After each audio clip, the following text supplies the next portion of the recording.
News 18 പുറത്തുകൊണ്ടുവന്ന Sabarimala മേൽശാന്തി നിയമന ക്രമക്കേട് വിജിലൻസ് അന്വേഷിക്കും.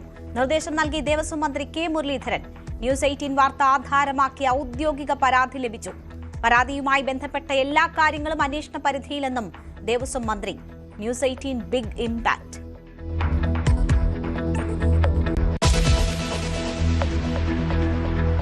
മുൻ സർക്കാരിന്റെ കാലത്തും ബെക്കാർഡി ഇടപെട്ടതായി തെളിവുകൾ. വീര്യം കുറഞ്ഞ മദ്യത്തിനായി ബെക്കാർഡി 3 എക്സൈസ് മന്ത്രിമാർക്ക് കത്തയച്ചു.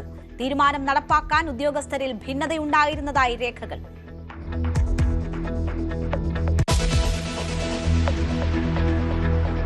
മദ്യനയത്തിൽ കോൺഗ്രസിൽ ഭിന്നത തുടരുന്നു. ചർച്ച ചെയ്തേ നടപ്പാക്കൂ എന്ന് മന്ത്രി കെ മുരളീധരൻ. തെറ്റായാൽ തിരുത്തുമെന്ന് AP അനിൽകുമാർ. ജനശബ്ദം കേൾക്കുമെന്നാണ് വിശ്വാസമെന്ന് തിരുവഞ്ചൂർ. സർക്കാർ നീക്കം ദുരൂഹമെന്ന് MV ഗോവിന്ദൻ.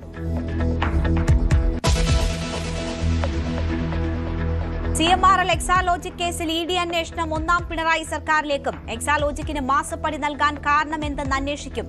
വീണയുടെ മറുപടിയിൽ പൊരുത്തക്കേടുണ്ടെന്ന് ED. അടുത്തയാഴ്ച വീണ്ടും EDക്ക് മുന്നിലേക്ക്.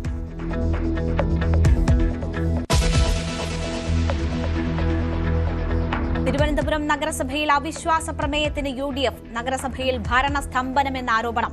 കോർപ്പറേഷനിലെ സംഘർഷത്തിൽ മേയർക്കും ഡെപ്യൂട്ടി മേയർക്കും CPM കൌൺസിലർമാർക്കുമെതിരെ കേസ്. കാപ്പ കേസ് പ്രതി കൌൺസിലർ സുഗതനു വേണ്ടി BJP കോടതിയിലേക്ക്.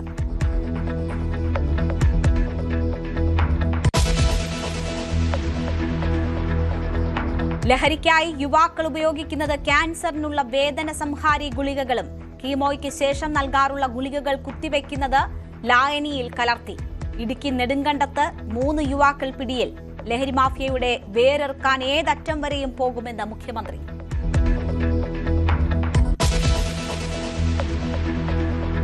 വിദേശ സംഭാവന നിയമത്തിലെ ചട്ടഭേദഗതിക്കെതിരെ ശക്തമായ പ്രതിഷേധത്തിന് ക്രൈസ്തവ സഭ. ഞായറാഴ്ച രാജ്യവ്യാപകമായി പ്രാർത്ഥനാ ദിനം.